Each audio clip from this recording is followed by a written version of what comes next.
दोस्तों नमस्कार। आज हम लोग अयोध्या मंदिर के बारे में डिस्कशन करेंगे। अयोध्या मंदिर का विवाद कहाँ से शुरू हुआ, ये विवाद कैसा है और ये विवाद की पूरी कहानी आपको हम बताएंगे। दोस्तों इसमें बहुत सारे ऐसे नायक हैं जिनको आज कोई नहीं जानता है, लेकिन उनकी भूमिका इस मंदिर के निर्माण में बहुत अहम रही है। दोस्तों 1949 में जब पहली बार भगवान राम का जो मूर्ति है वो मस्जिद के अंदर प्रकट हुई थी, उस समय पंडित जवाहरलाल नेहरू ने पत्र लिखा था गोविंद बल्लभ को, जो वहाँ के तत्कालीन मुख्यमंत्री थे, कि वहाँ पर वो जो मस्जिद के अंदर मूर्ति प्रकट हुई है उसको वापस चबूतरा में रखवा दिया जाए। लेकिन उस समय वहाँ पे जो डीएम थे के नायर, उनकी भूमिका बहुत अहम है। उन्होंने ऐसा करने से बिल्कुल मना कर दिया था। उन्होंने बोला वो मूर्ति अगर वहाँ से हटाएंगे तो बहुत बड़ा विवाद हो जाएगा अयोध्या में। अयोध्या का नाम एक्चुअली उस समय फैजाबाद था।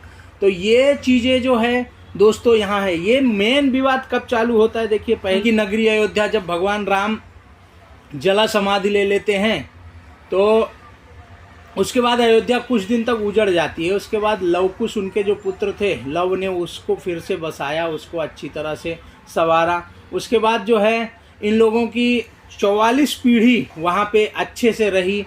44वें पीढ़ी में ऐसा बोलते हैं कि जब महाभारत हुआ उस टाइम में उनके जो 44वें पीढ़ी के राजा थे वो अभिमन्यु के हाथ मारे गए। उसके बाद बोलते हैं कि टाइम में राजाओं ने उसका अच्छी तरह से देख रेख की, पर कुछ समय के बाद जो है अयोध्या पूरी तरह से गुमनाम हो गई।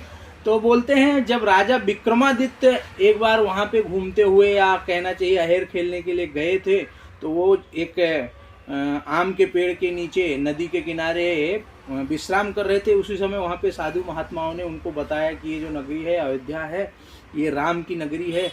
उस टाइम में यहाँ पे राम की जन्मभूमि थी, तो उन्होंने वहाँ पे मंदिर का निर्माण करवाया। विक्रमादित्य का मंदिर जो निर्माण करवाया था उसको बीच बीच में दूसरे राजाओं ने भी संभाला। लेकिन जिस टाइम में विदेशी आक्रमणकारी भारत में आए, उन लोगों ने भारत की बहुत सारी मंदिर, बहुत सारे जो ऐसी मंदिरें थी जिनमें खजाना था, लूटा, तोड़ा, उनका विघटन किया, उनको विनाश करने की कोशिश की, भारतीय संस्कृति को मिटाने की कोशिश की। ये परंपरा चलती ही रही। लेकिन अयोध्या में जो वहाँ पे साधु महात्मा थे उन्होंने कभी भी वहाँ के मंदिर को गिराने नहीं दिया। लेकिन जिस टाइम में कहते हैं कि औरंगजेब शासन में आया, औरंगजेब के जो सिले सलाह मीर वाकी थे, उन्होंने 1527 से 1528 के बीच बिहार जा रहे थे। उसी टाइम में उन्होंने अयोध्या में कब्जा किया और उस 1,70,000 हिंदुओं ने वहाँ पर अपने प्राणों की निछावर दी। इनसे युद्ध लड़ते हुए पूरे वहाँ पे खून ही खून, इतना कहना चाहिए कि खून खराबा हुआ। उसके बाद जो है मीर वाकी ने वहाँ पे कब्जा कर लिया और वो मंदिर को गिरा करके वहाँ पे मस्जिद बनाया और उसका नाम बाबरी मस्जिद, बाबर के वो शिलाबरी मस्जिद दिया। और तब से वहाँ पे मुसलमानों का कब्जा था और वो लोग मस्जिद के उसमें से हिंदुओं का जो कहना चाहिए कि आराध्य देवता थे, उनकी जन्मस्थली में कब्जा कर लिया। दोस्तों ये सिलसिला चलता रहा। फिर ये 1859 के आसपास फिर से विवाद बढ़ा और वहाँ पे हिंदू मुसलमानों के बीच में विवाद हुआ। उस टाइम में बोलते हैं कि अंग्रेज़ों ने वहाँ पे उसको बाड़ा लगा दिया और वहाँ पे हिंदू मुसलमानों को अंदर मस्जिद में नमाज पढ़ने की इजाज़त दी और हिंदुओं को बाहर के चबूतरे में पूजा करने की इजाज़त दी। ये चलता ही रहा। बाद में मैंने आपको बताया भगवान राम की मूर्ति वहाँ मस्जिद में प्रकट हुई, उसके आगे ये चला। फिर 1986 में विश्व हिंदू परिषद, भाजपा, आरएसएस, इन लोगों ने एक कमेटी बनाई कि मंदिर वहीं बनाएंगे और इसकी अगवानी जो है प्रचार प्रसार का लाल के आडवाणी को दी गई। 6 दिसंबर 1992 को कार सेवकों ने, विश्व हिंदू परिषद, बजरंग दल, शिवसेना, ये सारे लोगों ने मिलकर वहाँ पे इकट्ठा हुए कि हम मंदिर बनाएंगे और मस्जिद को गिरा दिया।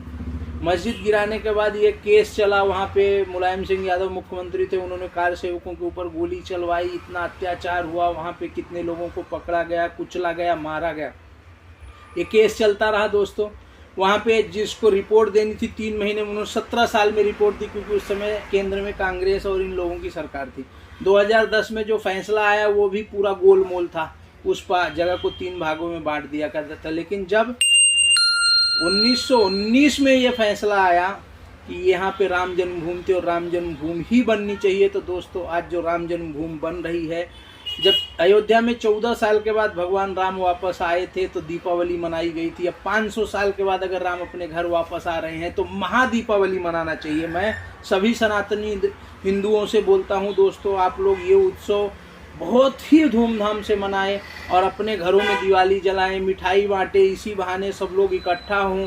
और हर शुक्रवार को नहीं तो मंगलवार और शनिवार को आप अपने आसपास राम के मंदिर में इकट्ठा हों, हनुमान चालीसा पढ़ें, राम की स्तुति करें, एक दूसरे को गले मिलें या न मिले लेकिन एक दूसरे के साथ में अपने धर्म के बारे में डिस्कशन करें, रामायण पढ़ें, गीता पढ़ें।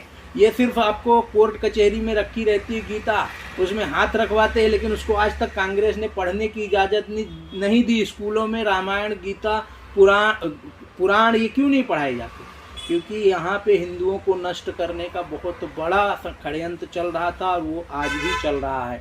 तो दोस्तों, अगर आप लोग भगवान राम का आज नहीं दर्शन करने गए तो आप जाइए, जरूर जाइए, लोगों को बताइए भगवान राम हमारे आराध्य हैं। अगर आपका धर्म ही नहीं है तो आपकी जो कहना चाहिए पहचान है वही नहीं है। तो दोस्तों, आपको ये चीज़ बताने का मेन मकसद था कि इसमें बहुत सारे रोड़ा आए हैं, लेकिन आपको एक युग पुरुष मिले हैं मोदी के रूप में। उनके सहायक जो हैं आपको अमित शाह जी है, सारे वे सनातन धर्म के रक्षक हैं। इन लोगों के साथ खड़े हो जाइए और अपने धर्म को बचाइए। धर्म है तो आपकी आने वाली पीढ़ियां सुरक्षित रहेंगी। अगर आप लोग ही सुरक्षित नहीं रहेंगे और आपका धर्म ही सुरक्षित नहीं रहेगा तो समय समय में इसी तरह से आप लोगों का हनन होगा और आने वाली पीढ़ियां हमको और आपको माफ़ नहीं करेगी। जय हिंद, जय भारत।